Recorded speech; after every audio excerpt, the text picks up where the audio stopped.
Good evening, everyone. It's Michael and Stephanie Hurd with oohshiny.com or ADHD Expression with another ugly couch show. Oh. We're taking donations to Save the Couch Foundation. No, I'm kidding. Poor couch. You know, this was my stepmother's couch.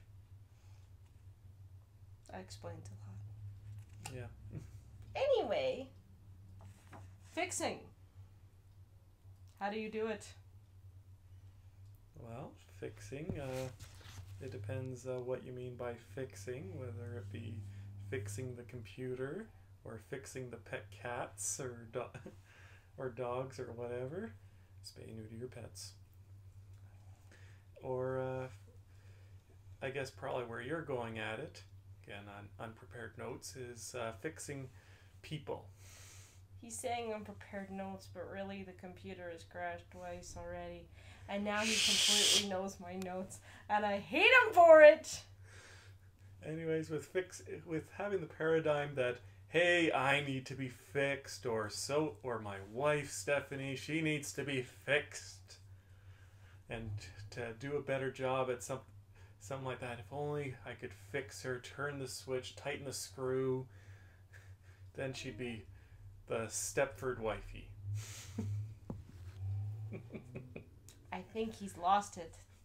Number 3 is ruining him. It's getting late. And he's getting hyper. So anyway, we focus on negative, we lose the sight of our positive selves or the positive of other people, which in turn makes everyone around us evil. Yep. Get out the pitchforks and torches. So, what do people do when they want to fix people all the time? They turn dark. Well, that's what the computer does, but it's still going strong. They overprotect. Yes, I protect you, my precious laptop. He's high. They overprotect and they shield them from consequences that allow them to... Oh, I did not say that as well as I did the second time. Second time was your best shot yet. Anyway, so when we overprotect, we don't trust people. No. We don't, we want to run their lives for us. What can I say? When you help people, it's slightly different, isn't it? Yeah, there's helping and assisting, rescuing, that type of thing. But it just depends on, how you're going about it, whether you are letting them keep their responsibilities or whether you are shielding them from their responsibilities and any consequences. Spay or neuter your pets. Okay. This is definitely turning into the random ugly couch show. But that's okay. My medicine ran out a little while ago, so if it's a little interesting, you know that I have ADHD. And I'm not broken. No. So anyway, rescuing versus allowing people to work out their feelings. Why do we do it? Why do we want to rescue more than help people work out their feelings? Well, it goes back to not trusting them to actually do it themselves. And I think originally we're talking about parents and spouses and friends and stuff like that. So not trusting your child to do the right thing, or not trusting your spouse to pick up the eggs from the grocery store, or she actually did. I picked up the eggs. He phoned me and texted me. That's yes. 2 reminders. And I've trusted her. And I came home with more than eggs. Yes, so we'll have a good breakfast tomorrow. I reap the benefits and blessings of trusting my wife to go pick up the eggs. Yes, you do. So anyway, imagine a little baby, all cutesy, and Mama sees the baby pulling on the tablecloth, and lo and behold, she left a hot, big, giant cup thing full of hot water, and she knows if it spills on the baby's gonna get burned. So Mama jumps in front of the water and burns. Now, that's one situation. Yeah, that's a rescuing situation for infant who shouldn't have those responsibilities and does need looking after. But let's say dumb child. Ready? Welcome to part 2 of the Ugly Couch Show. Because of technical difficulties, our computer froze yet again. And Stephanie's enjoying the shadow puppets or whatever she's doing on the computer screen. So we left off with Aaron, 3-year-old, burning his head after being told 6 times not to go near the barbecue. Hey. He was a smart 3-year-old, okay? Okay. So, 6 times. So he burned his head. I said, there. You learned your lesson. No, I didn't laugh at him. Just like, told you it was hot. You know what hot means. Like you did know what hot meant. Yes. Say Just as you know what cold means. Don't. Anyway, we hate to see our loved ones in pain. We don't like the disappointment. We don't like the failure. We don't want to see our kids fail. So what do mothers do to stop their children from failing? And you've seen that as overprotective. Well, they swoop in with the helicopter thing, shield them from consequences, do their homework for them, pay their rent when it's past due 3 months, and do that time after time after time after time. And also handle their money for them and give them a allowance of their own money and take their cards away. Is that helping them? Probably not. No. So, we also hate to see the loved one in pain. Right? Yeah. Just as I hate seeing my poor computer in pain. Quit talking about the computer. Sorry, we've been doing this so many times tonight. Anyway. So, is there any time you wanted to protect the brother? Or you wanted to completely take away the pain? No. Oh no, I remember back in elementary school during the winter season they were building snow forts and there were older kids who were tearing down snow forts, so I went and chased them away as a good older brother. Interesting. And then I encouraged my brother to stand up and make sure those kids don't come back. So another reason why we might want to be overprotective is it's the path of least resistance. Translation, fixing is faster than supporting. Yep, it's a lot easier for me just to do the job myself rather than wait for someone else to do it or to have to do the finishing touches on it if it's not done to my satisfaction. Very poor management on my part. We've just watched a whole bunch of Food Network restaurant makeovers and stakeout shows showing how that's usually a bad idea. Doing it all yourself stinks. Fixing things takes away from your spouse's or your child's power. Is that true? It is. How so? Well, because they're not able to grow from it. They're not able to, grow in their own power to live their own lives and, I guess, learn life's lessons, if you want to call them that. I like that. So what does it do to you when you try to steal my power? Well, it leads to my burnout. And leads to me resisting. Leads to her resisting. And we fight a lot longer over something than it would take to just do it. No! You're a special case, dear. Yes, I am a special case. So, for instance, let's say Wifey's scared by a noise. Uh-oh. Hubby thinks. Okay, she says she's hungry. Why won't she eat? I demand that you eat. We go forth and fetch the kitchen stuff and cook, even though our neighbor's gonna get more angry, bang more, and scare Wifey more.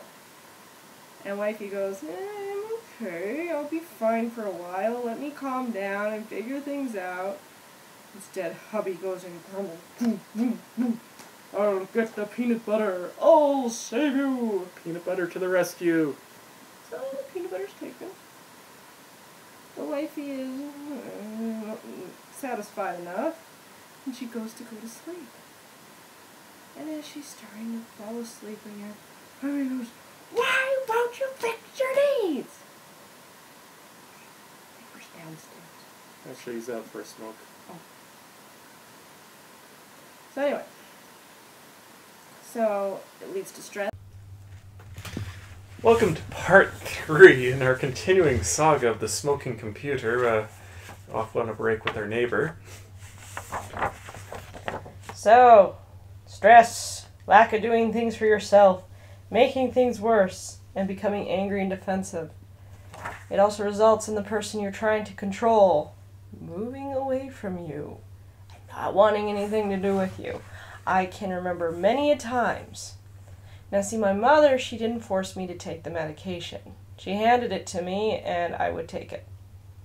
The babysitter, on the other hand. Oh, the babysitter. The babysitter would be like, you need to take this, the minute I get in the door. Because I used to take Ritalins. I take one in the morning, one in the afternoon, and I'd have this big crash thing during lunch where I was like, I am zombie Stephanie. And then I take the pill and all of a sudden, bing! Oh, I was all awake and junk and was able to concentrate and focus and whatever. But this stupid babysitter, after my mother left, we had to have the babysitter. She would try to force me to take the medication. Because, well, one, my dad stopped believing in ADHD. So he didn't actually get me to take my medication at all for a while. And when my mother found out about this, she gave the medication bottle to the babysitter, who was her best friend. And so now the babysitter was trying to make sure I take the medicine once in the morning and once in the afternoon. Probably for her own sanity. I wasn't that bad of a kid. Because I had a lot of inattentive ADHD. Mom said it actually saved me from being a problem child. Anywho, so she kept trying to force me to take it. She hid it in things. She force-fed it to me.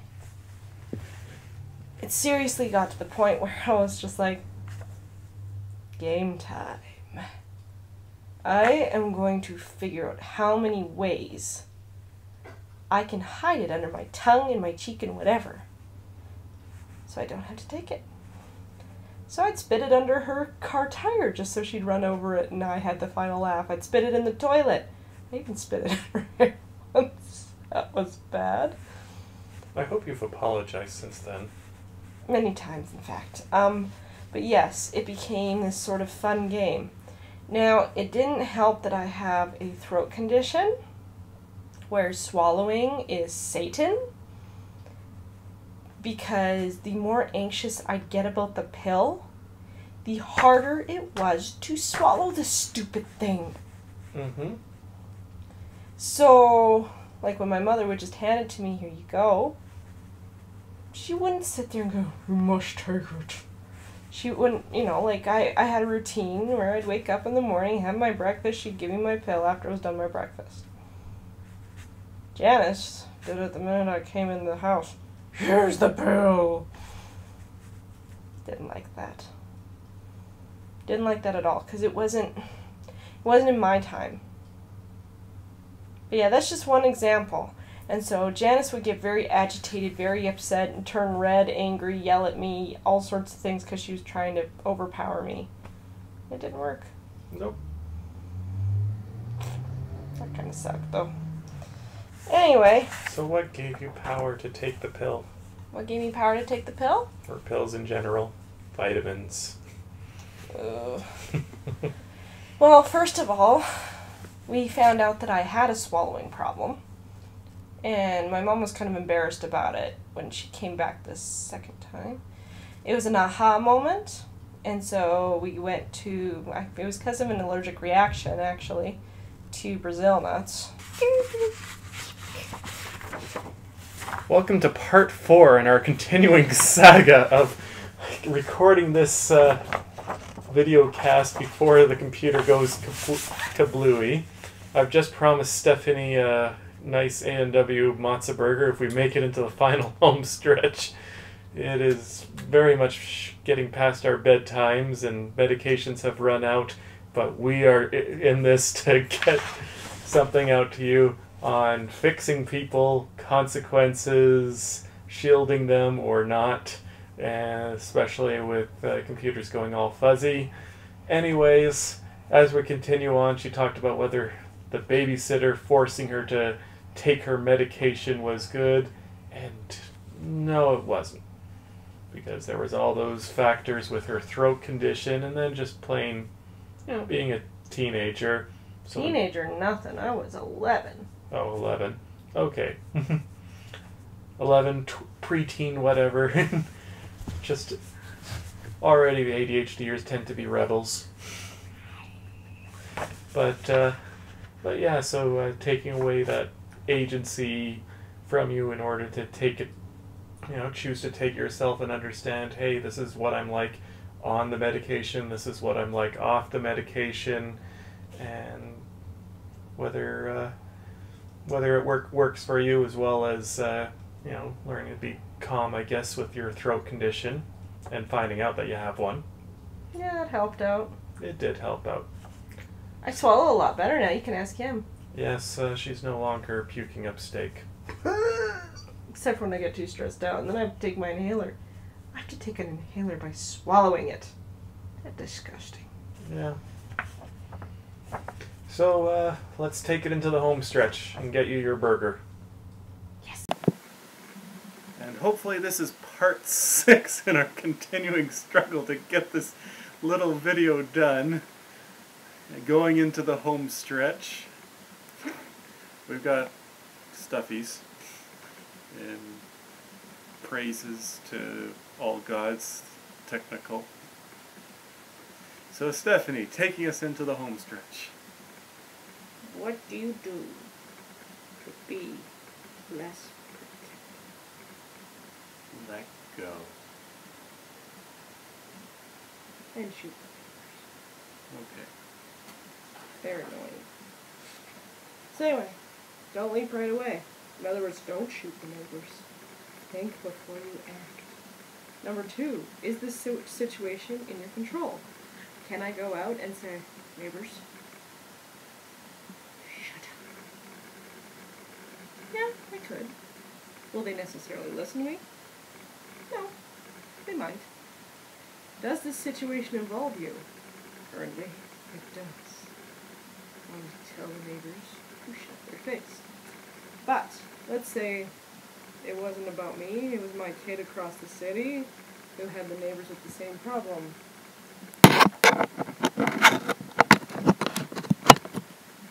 And my husband decided to use the camera and the microphone in a harmonious way. Hopefully. Maybe. So, does this situation involve you? Let's say it's our kids, they're all grown up, they're no longer young'uns and they're living on their own. They have satanic neighbors. And they come and phone me and go, Mommy, these neighbors are driving me nuts. Am I going to get into a car and drive all the way across the city? Probably not. Is it in my control? Obviously not. I'm nowhere near them. Can I leap right away? Not completely. But I would want to. If you answered no to these questions, then obviously you're now there as a support system and not the control pilot. Cocktail pilot? You're thinking back to the Food Network shows. I sure am. Anyway, I'm also thinking of a burger. So, anyway, instead you're the support, so you'll listen, you'll give advice, and let them know if they need anything, you're there. Unless you can't do it, then you say no. Okay, so yeah, I guess that's the message. Stop, stop jumping in to rescue loved ones so much. I guess the Jesus parable of beam and eye, we don't need to be fixed per se, it's just a matter of acceptance a little bit as well as priorities. Yes, priorities. Stephanie's priorities is making this video come to an end and getting her burger. But we thank you for listening, especially for this long and through all our other technical difficulties. We'll see how this looks all spliced together. And we'll probably be revisiting the topic in the future, but at this point, there were things in our control, there were things that weren't in our control. We don't have to be too anxious about it. Just stop, breathe, restart the computer several times, and continue on our merry way to enjoy a happy A&W burger. This is Michael signing off. This is Stephanie playing with animals. Till next time.